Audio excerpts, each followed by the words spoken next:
What's up, guys? It's Ola here, and today I'm going to be bringing you an updated deck profile of my Chaos Dragon list. Actually, what's crazy is I feel that this deck is actually pretty good this format. I've tested it a decent amount last format, that's why I keep updating it, because I really like the deck, and I have so much love for this deck. Like, it's probably my favorite deck of all time. So I've been testing it like last format, and it really does have a decent Shaddoll and a decent Burning Abyss matchup. It's not too bad. And Stellars as well, but like those are irrelevant now because Cliff Forts are out. But I haven't played too many Cliff Forts. I played a couple games, and basically, the way they OTK is they OTK faster than you, but basically, the way to beat them is who gets to their power place first. Now, a lot of the times it does end up being them, but if you open a Curry Bandit or anything that does a lot of milling in this deck, you can actually overpower them. Like, not much, like, no problem at all. However, that matchup is still very finicky, and I'm not too sure what to do with that. But anyways, let me just start off with the deck profile. So, obviously, this is Chaos Dragon Zeron 1 BLS. Amazing card. It's a BLS. 2 Chaos Sorcerer. I would never, ever run 1. This card is just too good, and I'll always keep it at 2 because it's such a utility, because you can, you can banish things that are really troublesome. You can just summon it for Synchro or XZ plays. It's really good. It does so many things. I would never take it out. And then for the boss dragons, we have Dad and Red Eye Stardust Metal Dragon, because you have to. It's Chaos Dragons. This card is still amazing, even though everything floats. This card is still pretty beastly. It's so good. I really don't have anything to say. And then this card is really good because not a lot of things can get over it, but now the Cliff Forts are out, it's actually, if you're doing against Cliff Forts, this is pretty lackluster, and it makes me really sad because because of the loop in this deck, I thought it'd be amazing. I mean, it's amazing, but against Cliff Forts, it's pretty lackluster unless the disc doesn't have, unless the pendulum's scale isn't fully set, or the disc is, doesn't have a sacrifice equipped to it, but I don't know. Anyways, then we go to the Chaos Dragons. We go to 3 Light Pulsar and 2 Dark Flare. 2 Dark Flare is amazing, but sometimes I see it too much. But I tested it with 1, and it felt like it was too little. So I don't know what to do with this, but sometimes what I want to do is I want to mitigate the brick hand. So I was thinking of taking out a Light Pulsar and 1 Dark Flare and leave it like this, because honestly, it's not necessary to have 3 Light Pulsar. Because as long as you get 1 to grave or 1 out, you're set for the entire duel. However, this thing is still great for fodder and for everything else, so I'm not sure what to do. I'm probably going to take this out, but I don't know what to replace it with. And I kind of want to replace it with a monster, but I just don't know what to replace it with exactly. But this is still really good. The only problem is obviously you brick, because this is Chaos Dragons. You don't brick a lot. I've been like testing this deck a lot and trying to mitigate the brick hands as much as possible, but obviously, they're still going to happen as Chaos Dragons.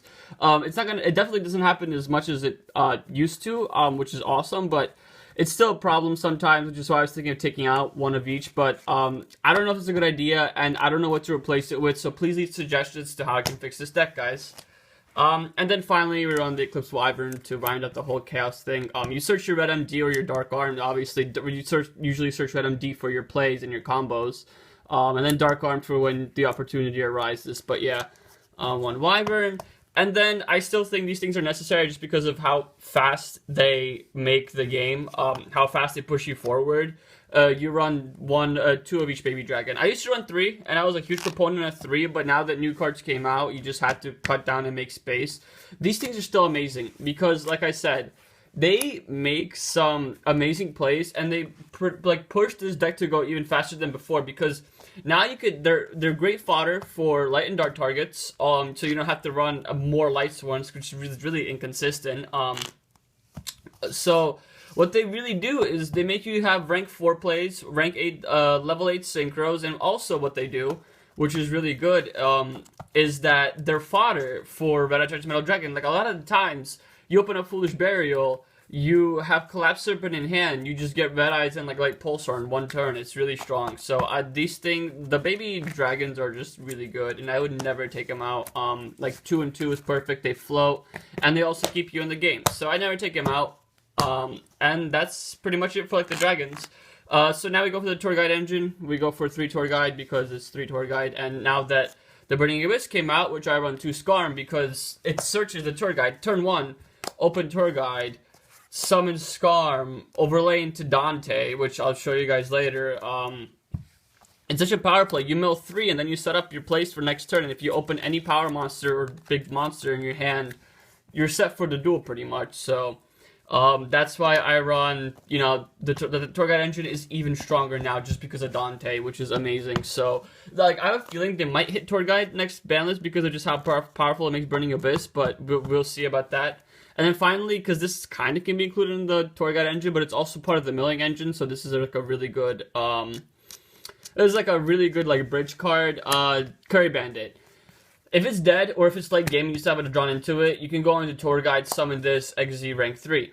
If you open this, it's absolutely amazing. The reason why it's only at 1, I knocked it down to 1, because in my previous list it was at 2, is because at that point, I think Dante was out. But now that Dante's out, you would rather open up Tour Guide and use Dante to mill 3 rather than use him.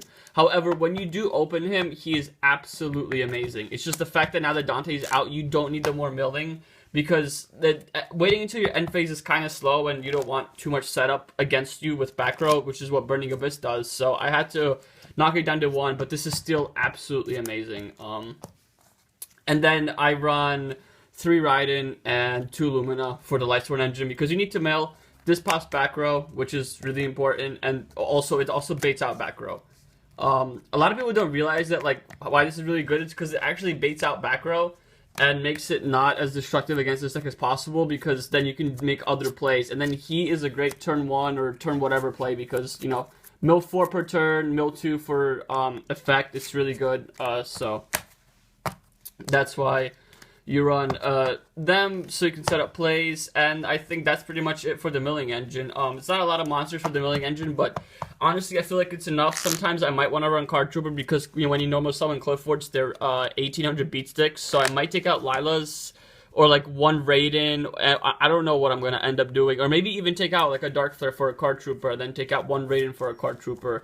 I don't know what I'll end up doing, but we'll see. That's why I need you guys to make suggestions, because this deck needs work, but not a lot of work, but like, because I feel like this deck can still handle the meta pretty well, and just because of all this new support. But it still needs help, so I don't know how to fully perfect it, but I feel like it can be. Like, it's just so good. I've had like so many good games against the meta decks. And then for the hand traps, we run 2 Gores because it's at 2, and Gores is absolutely amazing. Like, when you drop it, your opponent just like, what do? Because even it stops the Clifford OTK. It does so many good things that I would never not run it at 2. Then we have 2 Valor because it's Chaos Dragons, so might as well. It's not that great, but it's not bad either. And since it's Chaos Dragons, it puts lights and colors in Grave. Like, I'm gonna use Effect Valor. And then finally for the monsters, we have 1 Honest. I was thinking about taking this out, and I always do, because when I open the brick hands with Honest, I usually force to set it to actually use my hand. But the thing is it gets you out of so many bad situations. See, like I said, I barely had any testing against Clifford's, but one of the games I did have, I had a Wyver Buster in attack mode, and what ended up happening is he went for this big push. He attributed for disc, then disc special summon 2, and then I just dropped Honest. It stopped his next turn, and I actually top decked Dad next turn, and I won game like that. So, like, I mean, it was pretty sacky because I top decked Dad, but still, like, it's just moments like that why this card is so good, which is why I don't want to take it out, but I do at the same time. But I think I'm still going to keep it just because it's such, like, that it's just so strong. And as for the monsters, I think it's 31. So now for the spells, pretty much I call these, like, the spells in this deck, like, power play spells, because they're just really powerful. 1 Charge, because Charge is amazing in this deck. This is probably the best card in the deck. It's not a Lightsworn deck, but the fact that you have way more targets for monsters here, you just fill up your grave for plays, and then you get Raiden, you summon it, and you fill up your grave even more. And if you have opened a hand with, like, BLS, like Pulsar, whatever, this is ridiculously strong, which is why you have to run it. It is amazing, and I would never not run this card in this deck. It is too good. 1 Allure for draw power. It's simple. It gets rid of your dead Collapse Serpents, whatever. Your dead Chaos Sorcerer is like, that's just like the fodder that I use for that card. It's really good. Foolish Burial because it's the Chaos Dragon deck. Soul Charge because you can make ridiculous boards with this thing that the meta can't handle, so that's why I run a Soul Charge. And then finally, it's just a card that I like a lot, even though I should probably use Raigeki or Dark Hole, especially the Raigeki because of Cliff Wards. I use Book of Moon because it's just so versatile, and this card has just put me out of, like, it helped me and saved my ass so many times where I just, like, never feel like taking this card out in any deck just because of how good this thing can be. But I'm still considering it. Like, I'm probably going to put Raigeki or Dark Hole in this deck. Actually, maybe Dark Hole because I plus off of Dark Hole in this deck more than I do with Raigeki. So, yeah, that's the spells, and then for traps, I run 2 traps done. And then 2 of the best card in the format, the best trap card in the format, which is Phoenix Wingling Blast. This obviously helps get rid of the brick hands, and then this is to go for your OTK or big pushes, and also, the reason I don't run Decree is because it clogs Gores. And you want your Gores as live as much as possible because it's such a strong card. And such a powerful beat stick, so that's why you just do run Trap Stun. I might run a 3rd Trap Stun and maybe take out a Dark Flare. Like, there's just a lot of things I can do that I'm not sure what I want to do, but I can do. And I would put Emptiness into this deck. It's just like I said in my Plant Ruler video, I cannot afford it, and I don't feel like it, so yeah. So that's the main deck, and now to go to the extra deck. 1 Black Rose, because it's really easy to make here, and we all know what Black Rose does. 1 Sword of Spark. This is probably going to be an Angel of Zera, because Angel of Zera is really good in this deck, because I banish it, and then it just comes back, like, ridiculously powerful. And because it gains attack points or everything banished. So I'm probably going to do that. And remember, you make this through Raiden and one of your baby Chaos Dragons or Eclipse Wyvern. Thought Ruler, because it kills Burning Abyss. And then Leo, because it kills Burning Abyss. It's so fucking strong, it's crazy. So, yeah, Leo. Like, Leo, this even keeps Cliff Wards at bay. So, like, this card is amazing. Like, if you can go into it, you freaking go into it. And now for the rank 3s, we run 1 Dante, because that's why, like, I really want to run 2. I just wish it wasn't so expensive. But I run 1 Dante because that first turn tour guide play opened this mill 3. It's amazing. It's absolutely fantastic because you have 4 things. You mill 3. Usually they're all going to be monsters. Sometimes 1 spell or trap, and then you're going to have that Scarm that you had engraved to search your other tour guide to make the plays next turn, while also filling up your grave for cards that you have in your hand that are ridiculously strong. So this card is amazing. Absolutely amazing. You have to run it if you're running this deck nowadays. Leviaire, because it's Chaos Dragons, you banish a lot, you bring stuff back, you make crazy combos with this thing. Yeah, pretty much it. Amazing card. Alucard, because it's Alucard. Actually, one interesting thing is if you open Dad and Tour Guide, sometimes you just go into this, let everything die, and then just summon Dad. I've done it before. I don't know why people don't, like, expect it. To me, it seems really obvious. And then finally, Mechquit, because you can protect your boss monsters with this card, or sometimes stall for to top deck into something really good, which this deck is capable of doing. So this card is really good, and I honestly wouldn't take it out just because of how much I like it. But yeah, those are the 3s. The 4s are Star Leech, because you can make it really easily, and it gets rid of some big things. Dweller, because you have to run Dweller. Exiton, because it's Exiton. Especially in this deck, because you run out of hand advantage so quickly that sometimes you just have board presence. If your opponent gets rid of your board presence and you can still get into Exiton, you can take back the game. So Exiton's really important. 1 Honor Arc, because it's Honor Arc. Castel, because it's Castel. So yeah, that's the rank 4s. Not much explanation needed. They're very staple. And then for the rank 6s, it's Ptolemy. And then I have Strike Bouncer, but this was more for last format. I might put in Gauntlet Launcher back in. We'll find out. This card is still really good, but the only problem with it is that Construct gets over it. So that's the one issue with it. So that's why I still might put Gauntlet Launcher, because Gauntlet Launcher's ass makes sure that well, no, Construct still gets over it because of its effect, but still, like, I'm not sure. I think I might take this out for Gauntlet Launcher. But yeah, so that's the deck, guys. I hope you enjoyed. And the thing is people say that, like, oh, Winda stops this deck. You know, like, Shadal's kill this deck, Winda stops it. When it's not really Winda that stops it. It's actually, because I can just summon a BLS, a 3 light pulsars, a dark flares, the red eyes. Like there's so many just one-of special summons in this deck that I can get over Winda, like no problem. The problem with this deck with the Shivdal matchup is the construct. It's a 28 beater, and this like it's really difficult to get over. That's the one problem. But like there's obviously ways, like your XYZs and your synchro plays, but still, it is really difficult to get over construct, and that's the only problem I have in the Shadal matchup with this deck. But other than that, this deck is really solid. It's actually really good against the meta. Burning Abyss, it stalls you out and it burns you out, but you just if you keep on pushing, that's the one thing I noticed about Burning Abyss. It's so consistent, but if you keep on applying pressure, they'll end up running out of gas eventually. Like sometimes you do, that's why you lose, but sometimes they do. So I honestly think this deck is like really good.